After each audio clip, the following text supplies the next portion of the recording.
Jadi ATM ya, amati, tiru, modifikasi. Tiru, modifikasi.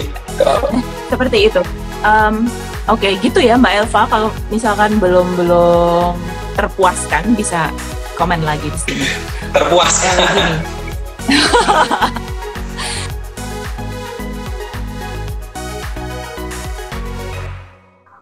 Assalamualaikum warahmatullahi wabarakatuh. Waalaikumsalam. Ya. Hari ini kok Kamis, Rabu ya. Hari ini Rabu 20 April 2020. Kita ketemu lagi di live Instagram. Lagi-lagi saya mendatangkan seorang pakar. Saya menggandeng satu teman collab yang asik pastinya nanti ke depan. Dan tema siaran kali ini adalah promosi kreatif sebuah program. Ini bersama MC Keliling. Jadi memang dulunya MC Keliling ya. Dulu. Oke, baik. Jadi begini, jualan itu nggak melulu produk makanan, baju, gitu ya Mas Andre ya. Tapi juga bisa jualan program gitu. Nah, program kerjaan kayak gitu ya. Dan ini khususnya nanti mengerucut pada program tentunya bidang yang saya geluti gitu ya. Tapi tidak menutup kemungkinan kita juga membahas secara universal seperti itu. Oke, kalau begitu saya Diah Arum Mbak Penyuluh menyambut rekan saya yang ada di Semarang. Ini seorang marketing and branding enthusiast ya, boleh dibilang seperti itu, bisa juga dibilang content creator, digital content creator ya. Oke.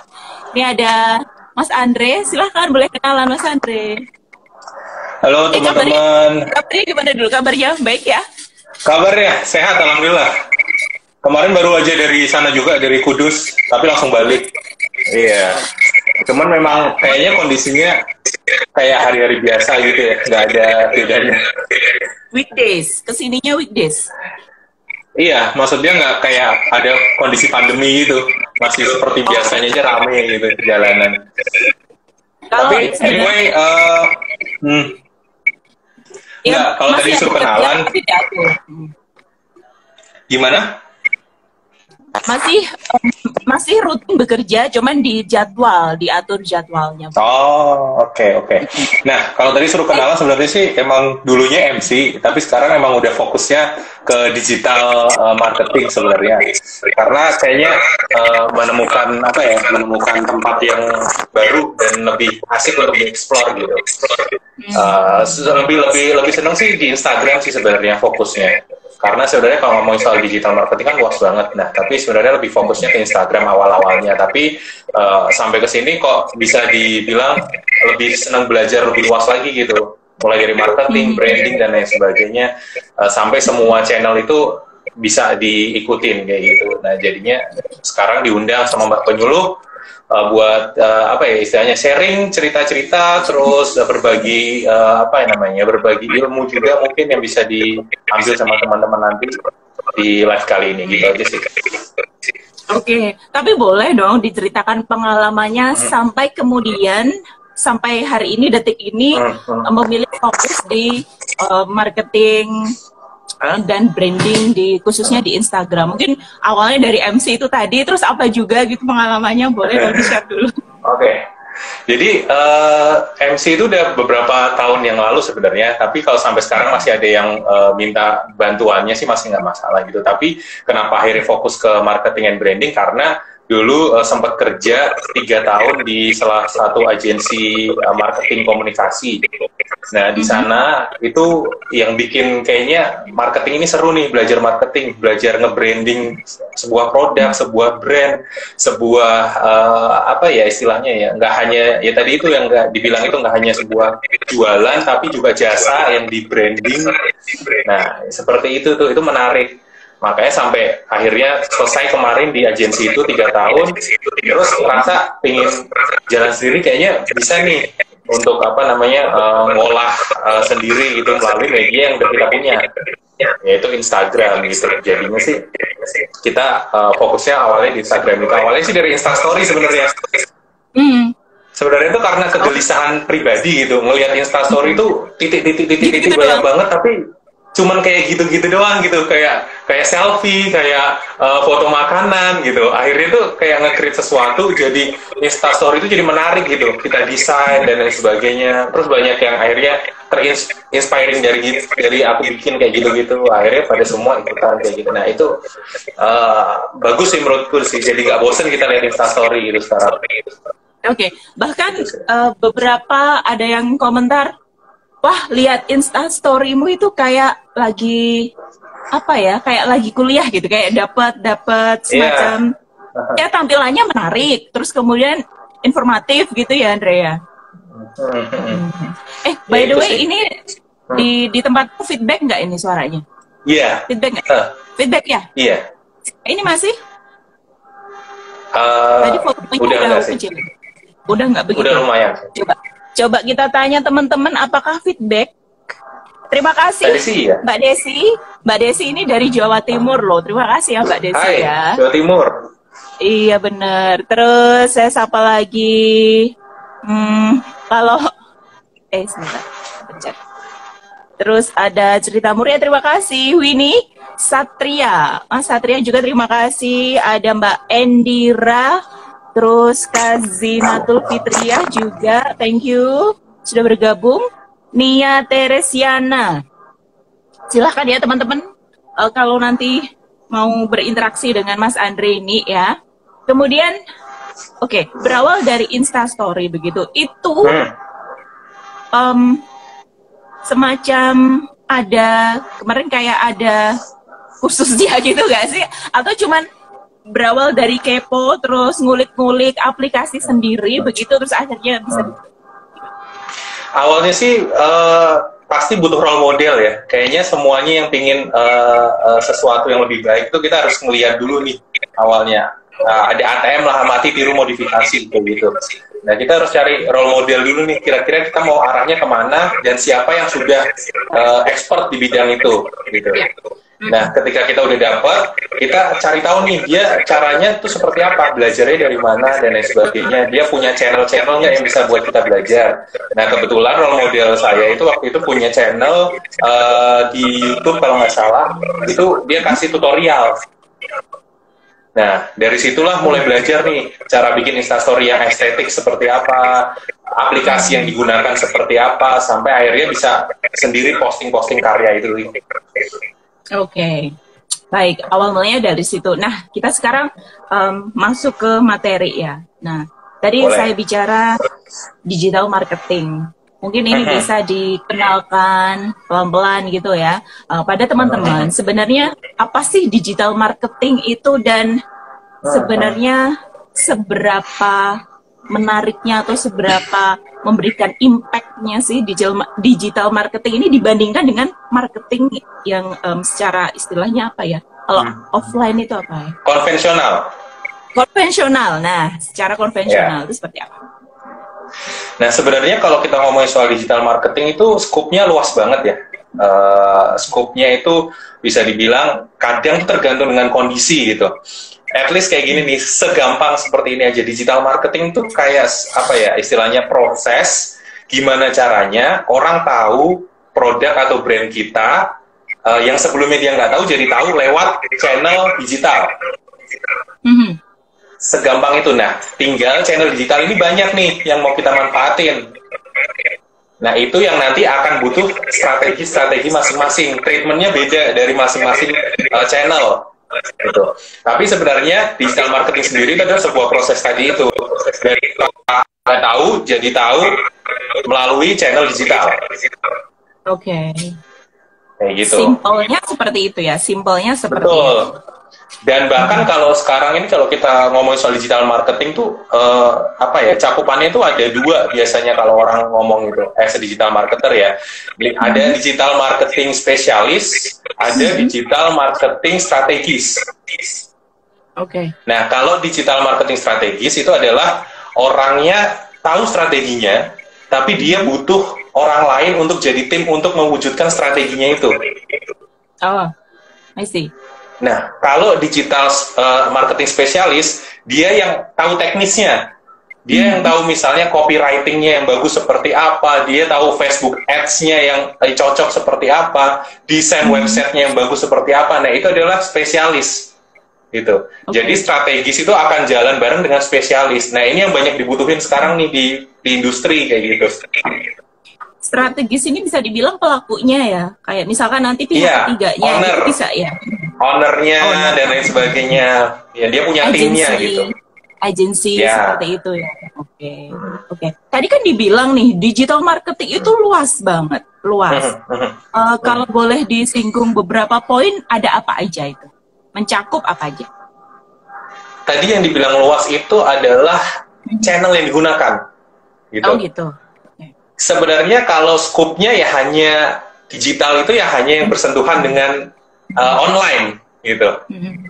Yang bersentuhan dengan online, tapi yang bikin luas adalah tadi channel-channel, platform-platform yang digunakan kayak gitu. Dan sebenarnya digital marketing itu punya challenge-nya juga. Challenge-nya juga beda sih sebenarnya. Ada treatment-treatmentnya lain. Misalnya nih kalau challenge-nya adalah apakah brand atau produk kita, atau tadi sempat disinggung program ya. Program itu udah sesuai belum sama needs-nya orang-orang? Orang-orang udah butuh belum sih sebenarnya? Oh gitu. Nah, jadi sebelumnya riset dulu tentunya ya. Betul. Yang kedua, apakah pesannya atau message-nya dari program kita atau dari brand itu apa ya istilahnya sudah sesuai belum dengan kondisinya sekarang? Kan ada yang message-nya terlalu beyond kadang. Orang sebenarnya belum sampai ke sana nih. Tapi kita udah sampai message-nya ke sana. Nah, itu kadang yang bikin nggak maksimal nanti digital marketingnya. Kemudian yang ketiga itu story behind-nya. Kan setiap program mungkin yang diciptakan itu kan punya story behind-nya nih, tujuannya untuk apa nih program ini sebenarnya. Nah, itu sudah tersampaikan belum sama customer atau sama audiens kita. Nah, tadi benar, yang harus dibutuhkan makanya adalah riset dulu. Kayak gitu. Oke, let's say, saya ambilkan satu poin ya, satu poin. Product selling ini termasuk di dalam digital marketing. Benar apa enggak? Yeah. Benar ya? Iya, benar. Oke. Karena gimana? Jadi selling itu kan luas juga gitu. Selling itu justru malah selling itu yang membedakan di bawahnya kan ada offline sama online gitu. Justru sebenarnya bukan bagian dari offline sama online tersebut, tapi justru offline sama online itu bagian dari selling, gitu. Offline sama online bagian dari Oke. Betul, kayak gitu sih. Ya, jadi kan ini kita bicaranya sebuah program ya, promosi sebuah program. Saya bisa juga bilang ini adalah jualan program. Product selling tadi, produknya adalah program. Nah, mungkin apakah Andre merasa menjual program dengan menjual barang?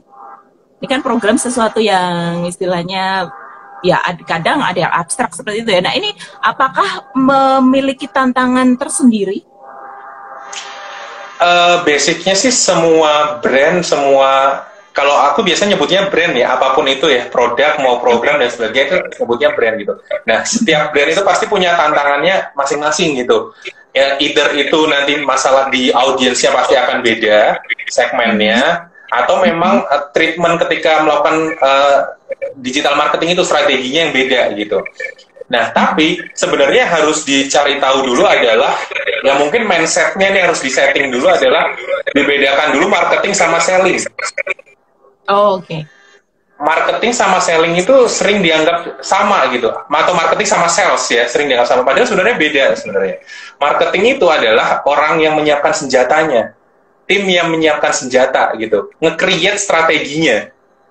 Sedangkan selling atau sales itu mereka yang perang, mereka yang menggunakan strateginya, mereka akan bertemu langsung dengan customernya, mereka akan bertemu langsung dengan audiensnya. Nah, jadi selling itu sebenarnya adalah kayak apa ya, sebuah seni sih bisa dibilang. Seni menggunakan senjata yang memang tadi disiapin sama tim marketingnya. Nah, itu untuk mencari tahu atau menemukan titik di mana needs sama desire itu bertemu. Jadi kita harus tahu nih, audiens kita sebagai seorang sales yang menjual program itu, kita harus tahu nih kebutuhannya apa dan di mana dia akan memutuskan untuk menggunakan itu atau memilih itu. Nah, itu yang harus dicari tahu dulu gitu, yang harus dibedakan dulu tuh marketing sama sales. Nah, balik lagi, sebenarnya harus ada riset kayak gitu. Oke. Tapi bener kadang memang marketing dan selling ini dianggap ya satu gitu. Bahkan mungkin kalau satu divisi gitu nganggapnya dia ringkes ya, dijadikan satu. Ya. Okay. Itu sih sebenarnya nanti balik lagi sama efisiensi si SDM-nya seperti apa dari masing-masing lembaga atau company. Tapi sebenarnya kalau marketing itu kadang kalau ditarget itu agak susah gitu. Karena mereka itu adalah pemikir. Ketika mereka harus ditarget untuk jualan, itu mereka pasti akan nggak bisa gitu. Karena mereka emang mikir strateginya bukan untuk jualan. Oh gitu ya. Oke. Ya. Saya menangkap poinnya. Sementara ini tadi ada yang komentar, Mas Andre suaranya menggema. Feedback maksudnya? Mungkin feedback ya. Siapa ini tadi ya? Marlen. Feedback kalian Andrea. Mungkin tadi aku juga feedback ini di volume. Suaranya dikecilin ya? Oke, volumenya dikecilin. Oke, saya sapa dulu ya. Boleh loh, silahkan kalau mau ada yang bertanya. Terima kasih Alia, Winnie juga terima kasih. Halo, selamat siang Desi, thank you. Tri juga. KB dari Wonogiri. Nah, ini Wonogiri juga menyaksikan loh Mas Andre. Marlen juga. Kemudian Kirana Catering, ada juga Hani, Mas Arif juga, Bangga Kencana Kaligesing juga. Halo, selamat siang, Mas Arif, Rif Krianto. Kemudian ada Mas Isnain juga, Mbak Yunita kayaknya Pati ya, Mbak Yunita ya. Gemar ruangan, feedback. Oke. Jadi yang baru bergabung, kita sedang berbicara, sedang sharing mengenai promosi kreatif sebuah program. Nah, ini nanti akan kita hubungkan dengan program terutama yang saya geluti adalah Bangga Kencana. Bangga Kencana itu apa? Pembangunan keluarga dan kependudukan dan keluarga berencana. Jadi itu rebranding gitu. Jadi Mas Andre, ini adalah rebranding dari BKKBN yang dulunya dengan program KKBBK sebenarnya sama, intinya adalah pembangunan keluarga, kemudian kependudukan dan keluarga berencana, intinya seperti itu. Ini hanya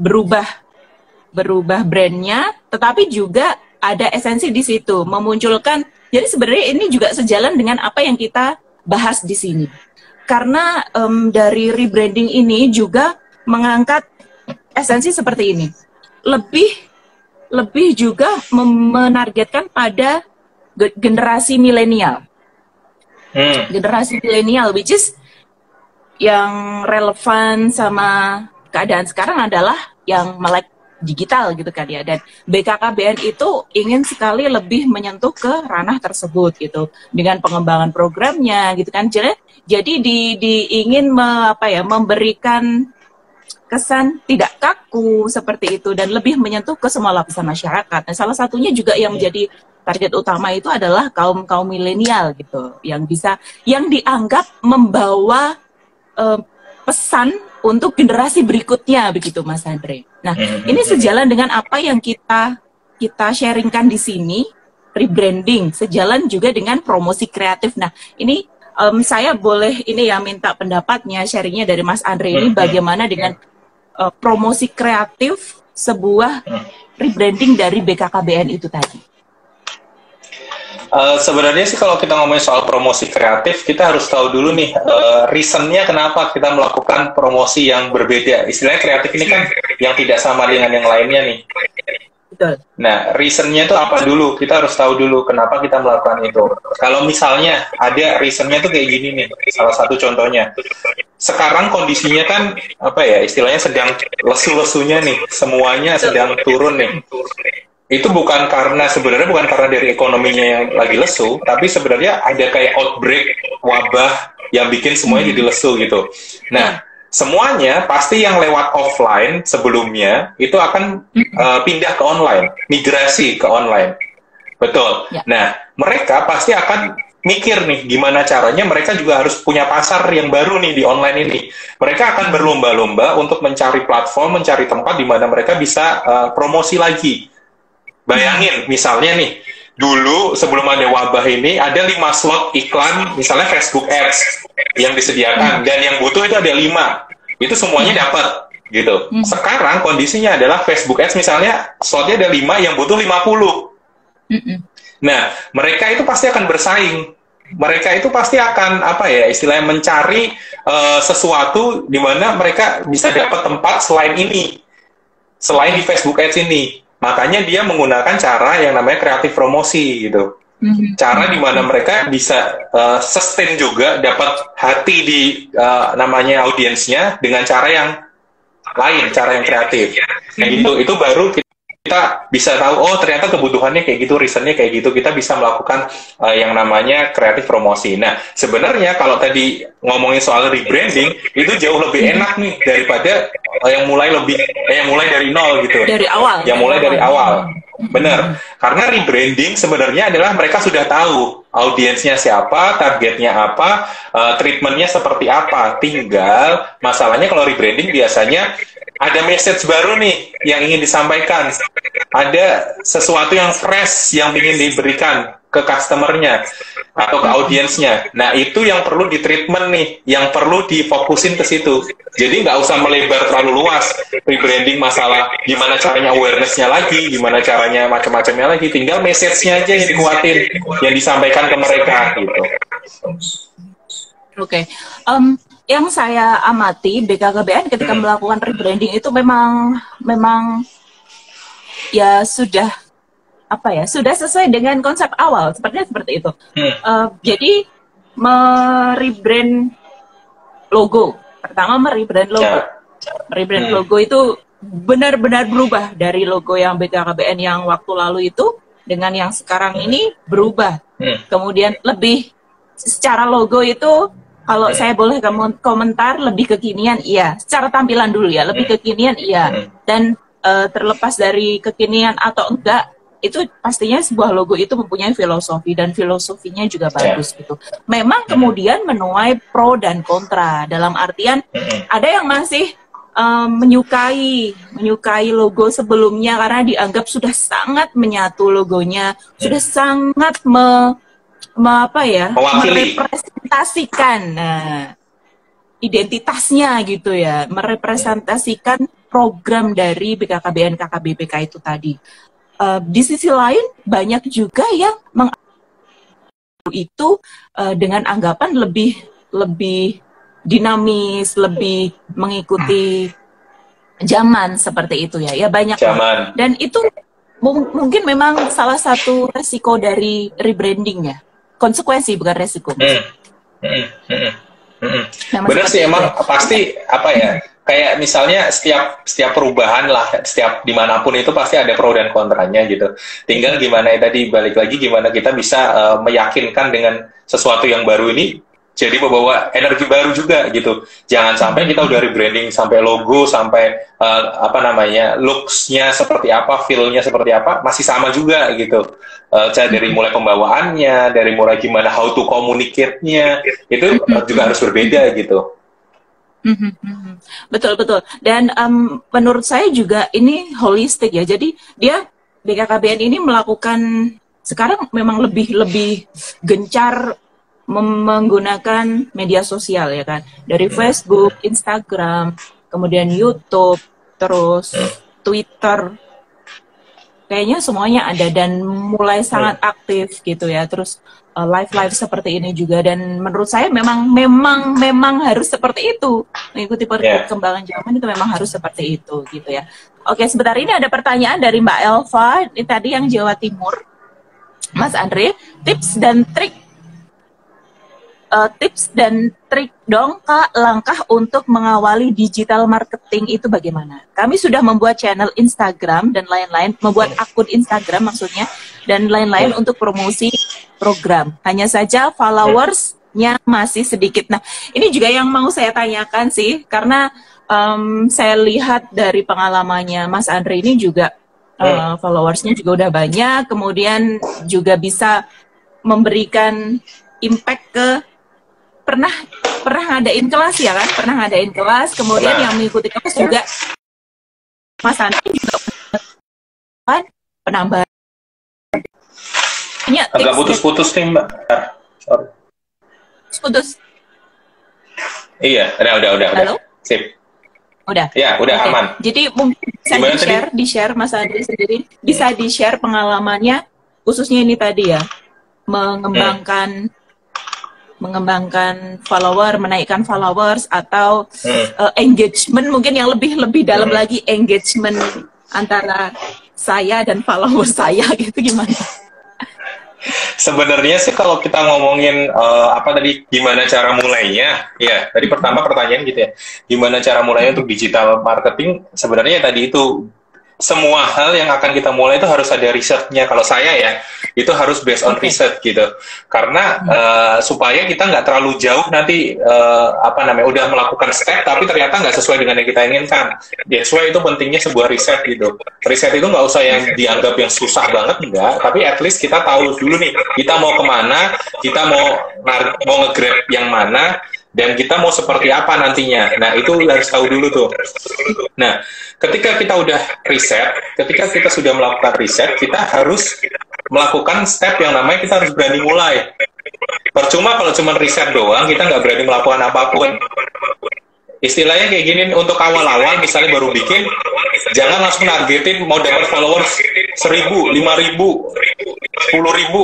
Jangan langsung kayak gitu dulu, karena prosesnya itu akan istilahnya ada proses di tengah-tengahnya menuju ke sana, yaitu proses di mana kita bisa konsisten. Karena konsisten itu adalah PR semuanya kayaknya yang ingin bermain di digital, bermain di digital konten gitu. Nah, gimana caranya kita bisa konsisten? Itu ada beberapa sih. Kalau kemarin saya sempat kalau lihat akun saya itu ada bikin postingan tentang gimana istilahnya prinsip kita bisa menjadi konsisten gitu. Yang pertama kita harus komit nih. Komit kita mau menjadi apa atau pingin melakukan apa. Nah, misalnya kita pingin Instagram kita tuh dikenal untuk orang-orang yang kalau mau dapat informasi, mau dapat edukasi. Nah, itu kita harus tahu dulu, kita mau jadi kayak gitu. Jadi kita bisa konsisten nih. Yang kedua, jangan membuat susah ketika di awal. Istilahnya, kalau kita tadi udah punya yang namanya role model, jangan langsung pingin jadi kayak yang sekarang role model lakukan. Karena role model lakukan sekarang ini adalah proses juga. Karena mereka melewati proses itu. Nah, sebaiknya ketika kita awal mulai itu, kita harus melakukan sesimpel mungkin, dan itu bisa bertahan, sustain. Jangan sampai kita udah bikin complicated di awal, tapi kita nggak bisa ngelakuin selanjutnya dengan sustain, kayak gitu. Kemudian yang ketiga adalah gimana caranya kita memakai energi kreatif kita untuk hal-hal yang efisien. Misalnya, kalau kita mau bikin konten yang emang dirasa ini penting, banyak yang pengen tahu, kita press itu, kita push kreatif kita di situ. Tapi ketika memang kita hanya bikin konten karena kita pingin bikin konten biasa aja gitu, sebaiknya dikurangi energi kreatifnya gitu untuk di-spare ke hal-hal yang lebih penting lagi. Nah, yang terakhir adalah ketika kita emang sudah tahu kita mau seperti apa, kita set goals-nya. Nah, goals-nya tadi mau capai misalnya 10k followers dalam waktu 3 bulan. Ya udah, kita harus set segitu. Kita tahu nih, kita harus ngapain nih timeline-nya. Nah, itu yang lebih penting sih sebenarnya. Kalau tadi tanya gimana caranya, dan untuk mendapatkan followers yang cepat, itu memang kecuali beli ya. Kalau beli sih memang bisa gitu. Tapi kalau pengen cepat itu memang harus ya tadi itu konsisten itu penting. Karena ketika kita udah konsisten, orang tahu nih, oh si Mbak Penyuluh ini bikin konten sharing, edukasi. Mereka pasti akan nyari nih ketika ada updatean terbaru. Oh ini aku pengen butuh edukasi yang kayak gini nih. Coba lihat akunnya Mbak Penyuluh, follow up. Nah kayak gitu. Oke, seperti itu. Tadi penting juga yang namanya role model ya. Iya, penting. Iya. Begitu pula, misalnya gini, begitu pula satu program. Penting juga menggunakan role model, meskipun itu program beda, maksudnya beda bidang gitu, tapi bisa juga dijadikan role model ya. Jadi sebenarnya role model itu kan bukan hanya sesuatu yang sama plek sama yang akan kita buat gitu. Karena kita bisa juga nih cari yang beda, tapi pasti ada sesuatu yang bisa kita tarik untuk kita kayak gitu. Jadi ATM ya, amati, tiru, modifikasi. Tiru, modifikasi. Seperti itu. Oke, gitu ya Mbak Elva. Kalau misalkan belum terpuaskan, bisa komen lagi di sini. Terpuaskan. Gini. Saya hubungkan dengan bidang kami gitu ya. Saya ambil contoh kontrasepsi, alat kontrasepsi, metode kontrasepsi seperti misalkan KB, pil, suntik, atau yang sekarang yang lebih diutamakan MKJP itu adalah, jadi Mas Andre, MKJP itu metode kontrasepsi jangka panjang yang ada meliputi IUD dan implan. Yang gini mungkin mamanya tahu, susu, terus spiral itu yang dulu well known-nya itu spiral dan susuk itu. Kemudian ada yang metode operasi. Nah, kalau saya sendiri berusaha membangun atau berusaha meningkatkan awareness masyarakat di dunia digital. Kalau di konvensional ya memang kita secara face to face ya kan, dengan sosialisasi di sana, penyuluhan di sana di sini. Kalau yang saya lakukan adalah dengan saya membangun channel yang khusus kependudukan dan KB gitu ya, bidang kerjaan saya gitu. Kemudian yang saya lakukan juga meliput kegiatan, memberikan informasi seputar itu, seperti itu. Nah, kemarin ada pertanyaan menggelitik seperti ini dari salah satu teman begitu. Gimana sih sebenarnya cara menjual KB yang efektif itu? Coba deh nanti kalau ada kesempatan kita share gini, boleh deh boleh discuss tentang ini gitu. Nah mungkin saya ini juga mau bertanya Mas Andre mungkin ya, dari yang notabene ini orang di luar bidang KB gitu, mungkin bisa memberikan tipsnya bagaimana menjual KB ini. Sebenarnya kalau yang biasa saya lakuin adalah saya tuh nggak jualannya hard selling gitu. Saya nggak akan menjual gimana, misalnya kita punya tahu nih harus pakai A, B, C, D, E, F, G. Saya nggak akan langsung jual dengan A, B, C, D, E, F, G tersebut. Tapi mungkin harus diawali dengan premis dulu. Jadi ada cerita, ada case yang diangkat. Itu akan jauh lebih menarik untuk orang-orang. Karena saya pernah baca satu buku atau satu riset gitu, orang Indonesia itu cenderung suka storytelling. Jadi ada cerita yang dibangun, ada emosional yang dibangun, baru kita akhiri dengan kita kasih action orang untuk A, B, C, D, E, F, G. Itu akan jauh diperhatikan orang daripada langsung straight to the point. Kamu harus kayak gini loh, kamu harus gini, harus kayak gini, harus kayak gini. Itu orang pasti udah males gitu. Tapi kalau kita bisa bangun emosinya mereka, kita bisa dekat dengan mereka, apalagi cerita yang kita bangun itu keseharian mereka, itu pasti akan menarik buat mereka gitu. Itu biasanya akan lebih efektif sih sejauh ini, karena ya itu tadi ada beberapa riset yang saya baca, orang Indonesia ternyata emang suka storytelling gitu. Oke. Kalau yang selama ini gimana kalau dari yang dilakukan? Apakah langsung menuju ke audiensnya, langsung kasih harus kayak gini, gini, atau memang kalau saya lihat kan video ya, itu ada yang seperti itu, ada yang seperti bagus itu. Tuh. Video-video yang dibuat itu bagus gitu. Untuk mereka jadi tahu lewat cerita, tahu lewat visual, baru terakhirnya action itu bagus. Premis di sini atau storytelling di sini bisa nggak dicontohkan dengan misalnya testimoni seorang serta KB gitu yang pengalaman mereka, kemudian dieksplor bagaimana mereka menjalani kesehariannya setelah ber-KB. Dan everything is okay, mereka nyaman, mereka nggak ada masalah, mereka sehat. Itu bisa juga disebut dengan premis itu tadi, nggak awalan tadi nggak? Sebenarnya itu bagian dari premis, bisa juga dibilang kayak gitu. Tapi pasti ada story awalnya dulu nih, case-nya apa nih? Seorang yang tadi diminta testimoni kan dia juga punya problem kan, akhirnya terselesaikan dengan yang kita bantu itu sehingga dia memberikan ceritanya gitu. Nah, Oke. Ya, saya tangkap poinnya. Ya bisa. Misalkan gini ya, teman-teman. Jadi mungkin yang real life-nya kita ambil contoh.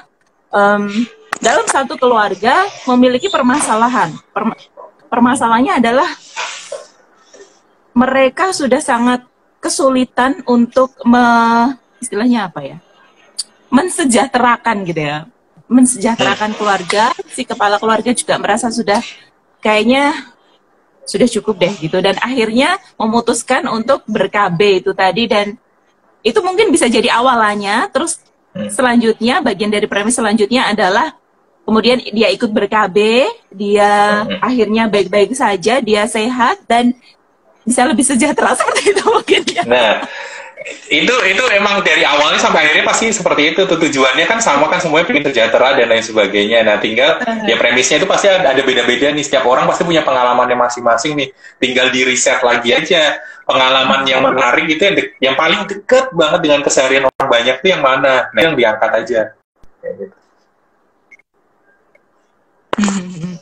Oke, baik. Saya sapa lagi Mas Rifai, terima kasih. Selamat siang Muhammad Arfan Febrian, Mas Febrian, Rozik Bahtiar, ada juga The Orange. Ada Anin, terima kasih sudah bergabung. Ya, thank you. Ini dari mana-mana loh ya, dari kota lain-lain juga. Oke. Ini by the way Mas Andre, aktivitasnya sekarang apa ini? Aktivitasnya sekarang cuma di rumah aja. Sebenarnya bikin konten-konten aja sih sebenarnya. Ya, ini mungkin bisa kasih masukan juga nih buat teman-teman yang bingung sebenarnya kalau lagi kayak gini, ketika mungkin kerjaannya juga sudah tidak sepenuh biasanya kalau nggak work from home. Nah, work from home ini sebenarnya waktu momen yang tepat buat kita upscale skill, upgrading skill. Kita akan punya portofolio baru nih, kita akan punya sesuatu yang baru ketika nanti semua sudah berjalan normal, kita akan pergunakan portofolio ini. Karena istilahnya sekarang ini semua turun dari nol lagi nih. Besok mereka akan mulai dari start sama-sama. Nah, kita udah punya senjata untuk kita bisa promosikan. Kita sekarang bisa kayak gini loh, kita punya skill A, B, C, D, F, G. Nah, itu bisa manfaatin.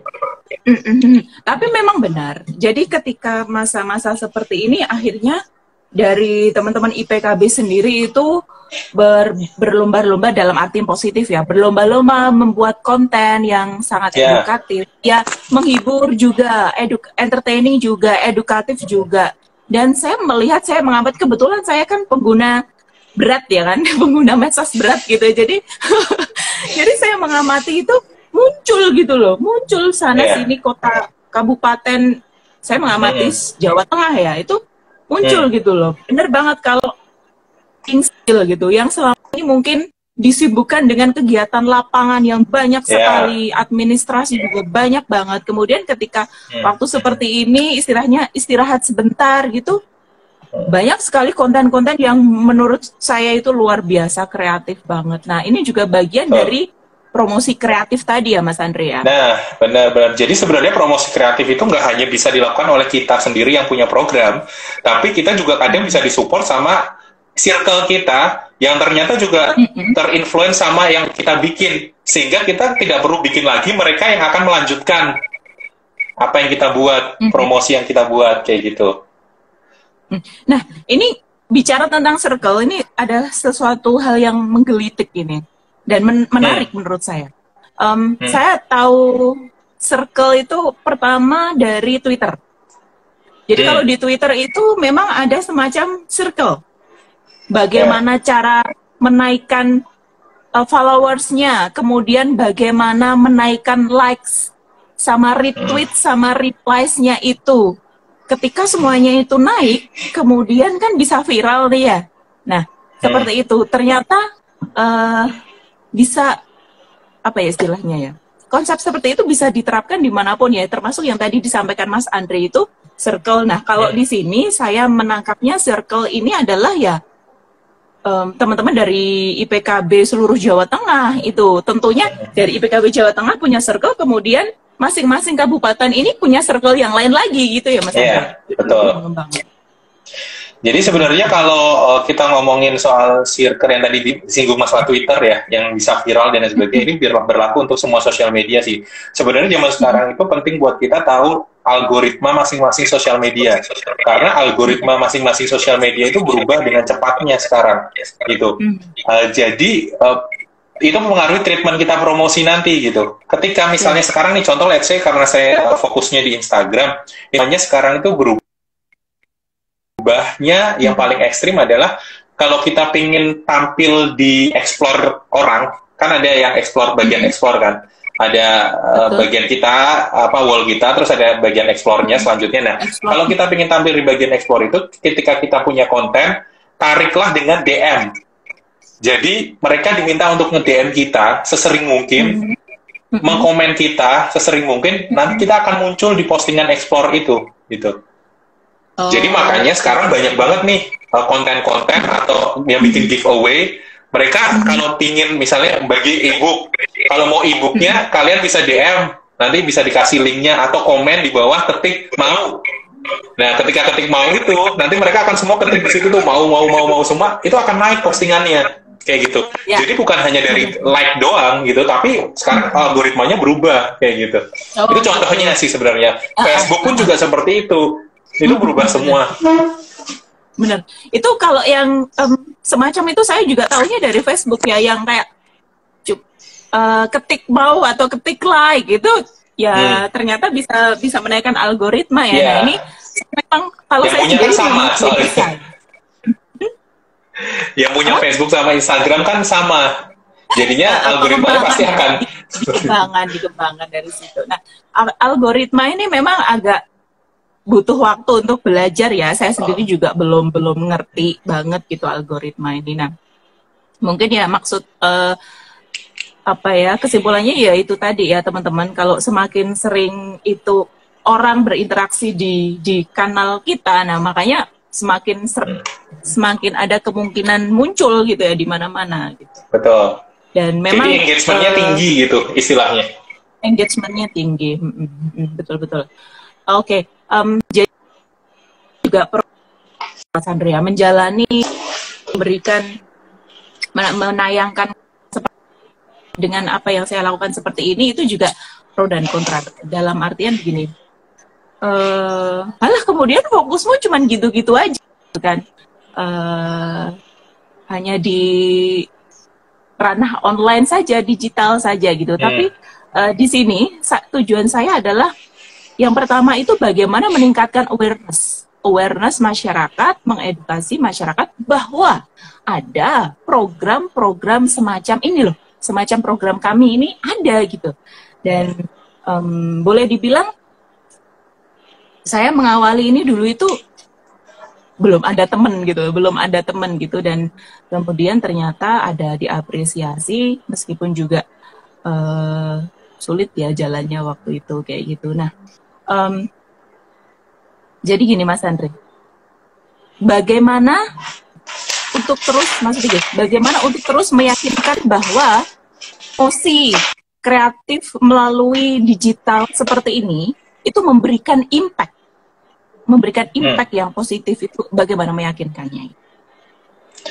Sebenarnya sih kalau mau ngomongin soal impact, apakah kita punya impact atau enggak, itu bisa dilihat dari, kadang ya kalau saya pribadi nih, nggak tahu setiap orang pasti beda-beda pengukurannya, cara dia sukses atau enggaknya seperti apa. Kalau saya sih sebenarnya segampang gini, ketika saya posting, kemudian ada orang yang nge-DM, appreciate sama kita, wah bagus banget caranya, gimana tuh Mas? Nah itu berarti saya sudah berhasil, saya sudah punya impact ke orang gitu. Nah itu yang, apakah kita selama ini bikin, sudah ada orang yang seperti itu belum gitu? Apakah sudah ada yang nge-DM kita, atau sudah ngirim email ke kita, apakah sudah ada yang komen ke kita, itu bagus. Nah sesimpel itu aja, sebenarnya kan intinya adalah people inspiring people gitu. Setiap orang harus bisa menginspiring orang lain gitu. Ketika orang sudah merasa terinspiring, orang pasti akan membuat dengan hal yang apa kita sudah lakukan itu. Nah, itu sih menurut saya sudah memberikan impact gitu. Nah, masing-masing beda nih impact-nya. Mau impact-nya yang dalam bentuk goals-nya penjualan, atau goals-nya program itu ratingnya naik, atau goals-nya apa. Nah, itu beda-beda kan. Masing-masing konten itu. Oke, benar banget. Saya juga setuju. Saya sependapat impact sekecil apapun itu ya, itu ya juga impact gitu ya, betul. Dan kemarin sebelum ini juga saya melakukan siaran langsung dengan salah satu teman gitu, kolaborasi juga, dan saya melihat impact positifnya itu ada banget ya, yang ada yang DM, kemudian bertambah followers juga, kemudian ada yang mengapresiasi lewat DM, private message, Japri WhatsApp gitu ya, PM WhatsApp kayak gitu, banyak gitu. Dan kemarin sebelum kita melakukan share langsung ini juga sempat kita bahas ya, followers Mbak Penyuluh ini belum banyak gitu kan, tapi ini berangkat dari tujuan kita yang pengen memberikan edukasi positif ya, memberikan betul. Yang positif, sharing seperti itu, dan saya yakin ini juga mempunyai impact positif. Nah, kalau teman-teman mungkin bertanya ya, kayak tadi Mbak Elva mungkin yang dari Jawa Timur itu tanya, kok naikkan followers susah banget ya gitu. Mungkin tadi yang dibilang Mas Andre dari riset itu tadi ya, kebutuhannya seperti apa, terus yang ditayangkan itu apakah sudah memenuhi kebutuhan dari betul, yang menjadi sasarannya gitu ya. Oke, nah itu mungkin bisa dipelajari ya Mbak, kemudian biar agar bisa mempunyai impact itu tadi ya. Oke, kita sapa lagi tuh. Ini ada yang tanya. Terima kasih Mbak Ita. Ada yang tanya cerita Mas mulia. Kuku, terima kasih Mbak Ita juga, Mbak Nita, Mas Anang, Mas Isan, terus ada yang tanya cerita mulia. Mas Andre kalau ngitung algoritma YouTube gimana? Nah itu masalahnya, saya itu belum memulai untuk mendalami YouTube karena gitu ya. Saya itu senang bikin video, cuma saya itu malasnya itu ngedit. Ngedit itu malas banget. Capek banget. Tapi sebenarnya sekarang ini saya tuh lagi bukan ngambil sebenarnya. Jadi kalau pada tahu Agung Hapsah ya, YouTuber muda yang sukses. Nah itu sekarang saya itu kemarin kebetulan kepilih nih, alhamdulillah ikut kelasnya dia gitu. Banyak video yang di-share sama dia, tapi memang itu tidak di-share secara umum untuk teman-teman yang tidak terpilih gitu. Satu yang saya pelajari dari beberapa videonya dia yang sudah dikasih gitu, intinya ini bukan masalah algoritma ya, tapi sebenarnya masalah mindset nih, harus dirubah dari awal untuk mau jadi YouTuber. Mindsetnya adalah ketika kita ingin jadi seorang full-timer YouTuber, jadi kita ingin jadi seorang YouTuber yang tidak part-time, yang jadi full-time, itu yang harus kita tahu atau mindsetnya kita rubah, dan jangan cari duit dari yang namanya AdSense. Karena AdSense di Indonesia itu adalah terkecil CPM-nya, klik per menitnya itu terkecil daripada di seluruh negara lainnya. Jadi di Indonesia kalau nggak salah ya, CPM-nya itu sekali klik itu $1 atau berapa gitu. Sedangkan kayak di Australia itu CPM-nya paling tinggi. Dia tuh bisa $8 sekali klik gitu. Nah, kalau kita mencari duit dari AdSense, itu sebenarnya plan paling terakhir kalau kata si Agung Hapsah. Sebenarnya yang pertama bisa dilakukan untuk mencari uang di YouTube adalah dari sponsor. Ketika kita punya konten yang bagus, walaupun subscriber kita itu belum banyak banget, at least masih sedikit, tapi konten kita itu bagus kualitasnya, nah itu sponsor pasti masuk. Duit yang dibayarkan sponsor itu jauh lebih besar daripada AdSense yang kita dapat. Gitu. Nah kemarin disampaikan itu materinya ada yang seperti itu tuh. Jadi mungkin ini mindsetnya pasti akan berubah nih orang. Kalau selama ini pengen YouTube karena AdSense, nah ternyata yang paling banyak ngasih duit itu dari sponsor. Nah gimana caranya sponsor masuk? Kita punya konsep yang bagus. Kita mau vlog misalnya, kita mau nge-vlog yang kayak gimana? Kita mau unboxingnya yang kayak gimana? Nah macam-macam kayak gitu. Oke, benar. Saya juga setuju. Yang penting itu konten dulu gitu. Kita begitu. Kita sudah menentukan konsepnya, konten memang harusnya dipertahankan ya Mas Andre ya. konten yang ya baik itu, kemudian nanti konsisten. kalau itu mengikuti gitu. Terus kemudian seberapa sering kita melakukan promosi kreatif ini? Kalau seberapa sering, kebutuhannya seberapa besar gitu. Karena pasti kan orang sudah ada yang lebih dulu mulai, ada orang yang belum mulai. Nah, ketika kita sudah mulai, kita sudah tahu nih posisi kita ini sudah seberapa persen dari 100%. Nah, itu akan menentukan berapa kali kita akan melakukan promosi itu, baik itu berupa konten atau berupa hal-hal yang lainnya gitu. Nah, misalnya kalau kita sudah 50%, mungkin bisa nggak sehari 2 kali, tapi sehari sekali. Atau seberapa seringnya itu tergantung tadi kebutuhannya itu sih. Kan kita nggak tahu masing-masing beda soalnya.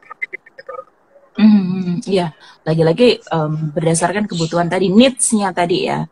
Terima kasih Mas Ihsan, kemudian ada Mbak Ovia Bella juga, terus Wahyu Chandra Tama. Kayaknya udah mau 1 jam ya kita ya. Bentar lagi mati ini. Terakhir nih, aku mau kasih kreatif. Tadi barusan kepikiran gitu kreatif caranya untuk misalnya program yang tadi disebutkan sama Mbak Penul itu pengen dibikin kemas yang menarik gitu. Ada beberapa cara yang bisa dilakukan sebenarnya. Kayak misalnya nih, kreatif gimmick, bisa pakai kreatif gimmick. Pakai QR code misteri. QR code misteri adalah kita nyebarin QR code, di mana QR code itu nanti ketika di-scan, itu akan menuju ke landing page kita. Landing page itu adalah di mana orang-orang akan tahu banyak tentang informasi yang akan kita bagikan. Beda dari website adalah, kalau website itu kan lebih banyak nih isinya. Kalau landing page itu hanya untuk campaign kita atau program kita yang baru. Nah, itu penting harus dipunya dulu tuh landing page. Kita mau pakai kreatif promosi yang mana aja, kita harus punya landing page-nya dulu untuk melarikan mereka harus melihat sesuatu nih, supaya mereka dapat info yang lebih banyak. Kayak gitu. Yang kedua tuh bisa kita pakai namanya video series. Mungkin langkah yang lebih advance ya, mungkin ya itu ya. Langkah yang bisa dilakukan, tapi langkahnya lebih advance lagi ya. Benar, kalau kita ngomongin soal kreatif promosi ya, kan kita nggak pengen mainnya yang biasa-biasa aja sama yang lainnya. Nah, yang kedua bisa pakai teaser. Mungkin ini sudah dilakukan sama Mbak Nyulu gitu, udah bikin video dan lain sebagainya. Nah, ini salah satu cara yang sebenarnya efektif juga gitu. Kita kasih teaser, tapi kita di situ harus ada action-nya terakhirnya. Action-nya adalah menyuruh mereka klik ke landing page kita, sehingga mereka dapat informasi yang lebih komprehensif di sana, kayak gitu. Atau sekarang yang lagi musim banget tuh podcast. Podcast ini penting gitu. Mereka akan memilih podcast karena mudah banget diakses lewat Spotify dan lain sebagainya. Mereka bisa dapat sesuatu dari channel kita gitu. Sama yang terakhir kalau menurut saya adalah webinar. Webinar itu online seminar, workshop dan lain sebagainya bisa digunakan juga untuk cara promosi program kita gitu. Benar-benar yang disampaikan Mas Andri tadi itu tentang teaser itu saya sepakat ya, setuju ya. Ini bisa dilakukan oleh yang pemula sampai advance juga bisa gitu. Dan mungkin kita bicaranya yang untuk pemula ini saya tertariknya pada si teaser ini tadi ya. Bagaimana kita itu memberikan cuplikan gitu ya, cuplikan yang menarik. Tapi kemudian endingnya yang dimaksud di landing page-nya itu tadi adalah kita membubuhkan link mungkin ya, ini untuk lengkapnya seperti ini, seperti itu. Nah itu tadi yang perlu, mungkin ini juga tadi mengingat ke pertanyaannya Mbak Elva itu tadi, teaser atau cuplikan yang diperlukan untuk bisa ditayangkan gitu. Tentunya cuplikan ini dibuat semenarik mungkin. Tapi ada kalanya, Mas Andre, teman-teman itu mengalami kendala pada pembuatan ini, proses kreatifnya itu tadi, bukan proses ya, editingnya. Editing. Salah satu editing itu ya. Kebetulan kalau saya juga belajar ya, masih belajar gitu. Nah mungkin teman-teman di situ katakanlah sulit. Kayaknya ini mau ended ya. Apa tuh? Itu kayaknya ini mau selesai, tapi nanti kita sambung di sesi kedua ya. Ini mau apa namanya? 1 jam. Oh, emang ada batas waktunya ya? 1 jam. 1 jam ended, terus nanti bisa digabung lagi. Oke. Siap. Gitu. Sebentar, saya cut dulu aja ya, saya cut dulu. Nanti kita tinggal terakhir masih buka, kalau masih ada pertanyaan kita nanti lanjutkan, kalau tidak nanti kita langsung closing ya. Gitu ya teman-teman gitu. ya. Gitu ya. Oke. Minum dulu, minum dulu.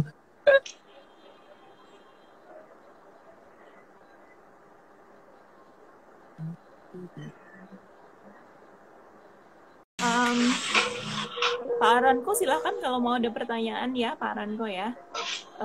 Sembari menunggu pertanyaan juga saya mau review dari apa yang sudah disampaikan, apa yang sudah kita bahas tadi, digital, betapa pentingnya digital marketing itu, apalagi di masa sekarang ini di mana kegiatan-kegiatan rutin secara offline, konvensional tadi itu turun ya, mengalami ya penurunan lah ya gitu. Boleh dibilang di beberapa sektor itu terjal banget ya turunannya gitu kan. Kemudian lalu bagaimana juga kita masih tetap harus bertahan gitu ya. Kita tetap harus bertahan, tetap bisa campaign dan sebagainya, bisa menjual tadi ya, soft selling atau hard selling itu tadi tetap bisa dilakukan ya dengan salah satunya dengan melakukan digital marketing ini tadi ya, menjual secara online dengan promosi-promosi kreatif yang sudah disampaikan Mas Andre tadi. Nah, terakhir tadi kita bicara tentang teaser, itu yang menarik, mungkin banyak dari teman-teman saya yang baru memulai Mas Andre. Jadi teman-teman saya itu baru memulai istilahnya main online gitu ya, kayak menjual program secara online itu baru memulai dan boleh dikatakan kan newbie gitu ya. Nah, dari seorang pemula ini yang namanya teaser tadi saya rasa penting atau bisa juga dilakukan dengan menayangkan cuplikan-cuplikan yang menarik tadi secara visual maupun audio. Tetapi kalau menurut saya yang sekarang itu audio visual itu yang lebih menarik. Intinya audio visual tadi menarik sekali menurut saya, dan itu untuk teman-teman yang baru memulai nggak apa-apa, sebisanya dulu aja belajar editing. Kalau memang belum bisa audio visual, bisa membuat poster-poster itu ya, poster-poster. Banyak aplikasi sekarang yang ada di Play Store maupun App Store itu. Misalkan konten memang nggak harus audio visual, audio gitu nggak harus. Flyer-flyer, poster, bikin seperti itu juga merupakan konten ya. Itu juga salah satu langkah untuk mempromosikan secara kreatif. Bener nggak sih, Mas Andri? Betul. Jadi sebenarnya memang kalau audiovisual itu lebih suaranya Mbak ya. Lebih itu ya, lebih apa namanya, punya efek yang besar gitu untuk menarik engagement daripada hanya visual aja atau audio saja, karena dimanapun itu video pasti akan punya experience yang beda kayak gitu. Ketika kita bisa mendengarkan suara, melihat visual, itu pasti orang lebih tertarik sih untuk kontennya seperti itu. Oh ya, terakhir tadi saya bilang masyarakat plus 62 itu juga lebih senang dimanjakan dengan tampilan gitu dan suara sambil ya goler-goler gitu, sambil rebahan gitu ya kan. Oke, kayaknya kita mau tutup saja, kita closing, sudah tidak ada pertanyaan. Itu ada yang tanya. Oh, ada yang tanya. Coba sebentar. Aziza Zahkalia, terima kasih. Mas Sutiono juga, Malaysia, Elvira Parahita, Olivia join lagi. Oh, aman, terima kasih. Mbak Anis, terima kasih. Oh ya, ini Pak Aranko. Pak Aranko ini dari luar Jawa loh ini. Kayaknya dari luar Jawa ini. Saya lupa.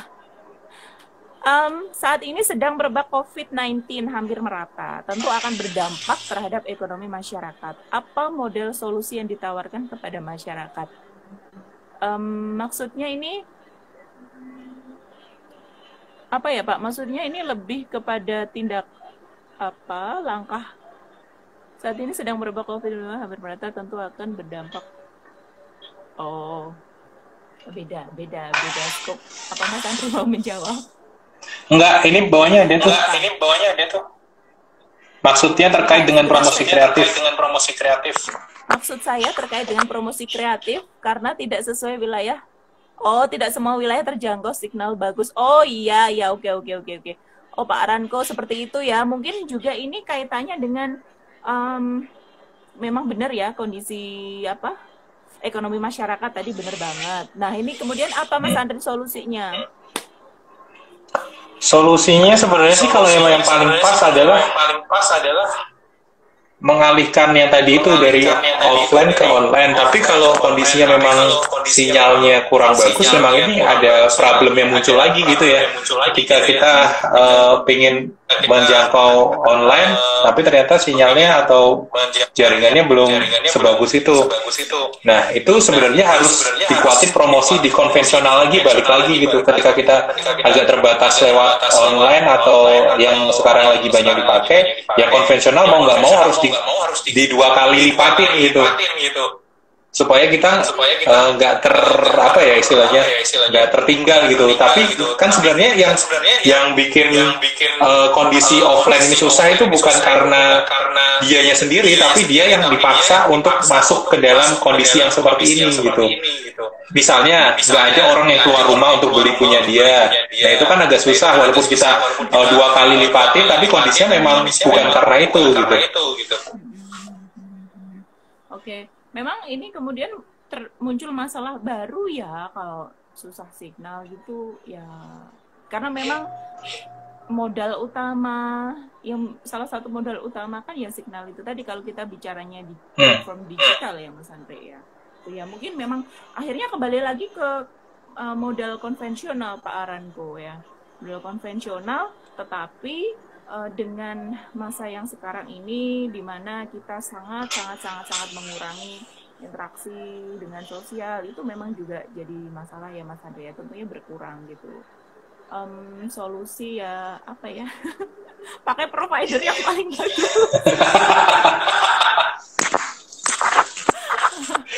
Iya, kayaknya harus ganti provider sih. Pak Aranko mungkin kemarin providernya warna apa, jadi ganti warna apa gitu Pak. Oke. Terus terima kasih Mas Ali Busro Aulia once terima kasih. Suaranya kok mantul Mbak, mantul itu mantap betul loh berarti. Darmawan Ditya juga terima kasih. Oh ya teman-teman, jadi insya Allah nanti minggu berikutnya saya juga akan siaran langsung lagi dengan tema yang tentunya tidak kalah menarik. Ini khususnya mungkin mereka yang sudah jadi parents ya. Saya akan berbicara, saya akan banyak sharing ini tentang parenting ya, parenting, tetapi ada satu sub tema atau topik yang catchy banget. Nah itu besok nantikan aja flyer saya, poster-poster nanti akan menghiasi video. Nah, itu bentuk promosi kreatif saya itu. Terakhir mungkin nih Mbak, apa namanya kuncinya sebenarnya kunci dari digital marketing itu yang pertama adalah riset, yang kedua adalah take action, dan yang ketiga konsisten. Udah itu aja, itu akan berulang terus sih. Riset, action, konsistensi ya. Istiqomah. Sabar. Endingnya juga harus sabar. Tapi sesuai tadi yang dibilang itu yang strategis tadi kan, kalau misalkan memang ada modalnya gitu bisa memakai jasa yang bagian strategis tadi ya gitu. Oke deh kalau begitu kayaknya sudah cukup ya, hampir 1,5 jam kita live nggak kerasa. Ini juga mengurangi rindu saya sama teman saya ini Mas Andre, lama banget gak ketemu ya. Iya nih. Hampir di Pendopo Kudus itu ya. Terima kasih Mas Andre, ilmunya bermanfaat. Sama-sama, Mbak Penyuluh. Sukses terus pokoknya. Mohon maaf kalau ada salah dalam penyampaian dan juga dalam mengulik-ngulik ini ya, kalau ada kekurangan juga gitu ya. Terima kasih ya untuk waktunya ya. Sukses juga dengan kegiatan online-nya, digital marketingnya, atau apapun itu tetap menginspirasi Amin. saya. Salah satunya yang menikmati Instastory-nya Mas Andre gitu. Sangat edukatif. Nanti kita, teman-teman yang bertanya, nanti yang ketinggalan, nanti kita bisa share linknya. Kalau sudah saya edit ya, nanti saya post di Facebook, nanti linknya bisa DM ya, kayak gitu. Oke, terima kasih semuanya. Dan saya ingatkan lagi, paling dekat adalah minggu depan. Sudah memasuki bulan puasa ya. Minggu depan saya akan siaran langsung lagi bersama narasumber yang tentunya sangat kompeten di bidangnya. Nantikan saja poster-poster saya akan menghantui. Oke, sebelum berpamitan, terima kasih sama teman-teman yang sudah bergabung, sudah bertanya tadi dari ada Jawa Timur, ada luar Jawa juga, dari Pati, dari Pekalongan, banyak tadi ya. Dan sebentar lagi besok hari Jumat insya Allah akan puasa. Mbak Penyuluh, saya Diah Arum juga mohon maaf apabila ada salah, hilaf gitu ya. Selamat menunaikan ibadah puasa. Mas Andre juga selamat berpuasa ya. Iya, sama-sama. Nanti live-nya abis ini di save. Terima kasih ya. Assalamualaikum. Oh iya, jangan lupa follow Mas Andre MC Keliling ya.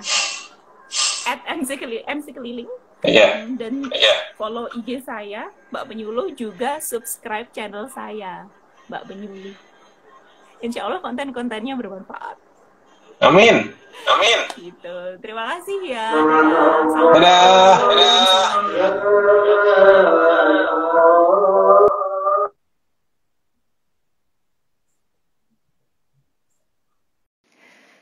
Terima kasih sudah menonton Mbak Penyuluh. Berbagi hal baik, jangan jenuh.